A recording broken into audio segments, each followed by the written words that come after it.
தேனி மாவட்டம் அனுமந்தன்பட்டி பாண்டிய வண்ணார் சமூகத்தின் சார்பாக வீரபத்திர சாமி வருடம் சிறப்பாக கொண்டாடுகிறார்கள். இந்த வருடமும் மிக சிறப்பான முறையில் அருமையாக நடைபெற்றது திருவிழா. வாழ்த்துக்கள், அவர்களுக்கு வாழ்த்துக்கள். தேனிலா டிவியின் சார்பாக வாழ்த்துக்களை தெரிவித்துக் கொள்கிறோம். நன்றி, வணக்கம்.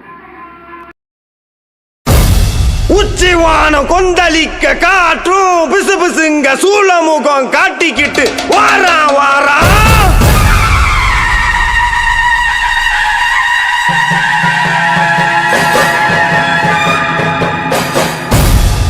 எதிராளி மந்திரம் நிறைய போல தந்திரம் கொண்ட கொடிய வர சாய்க்க வரா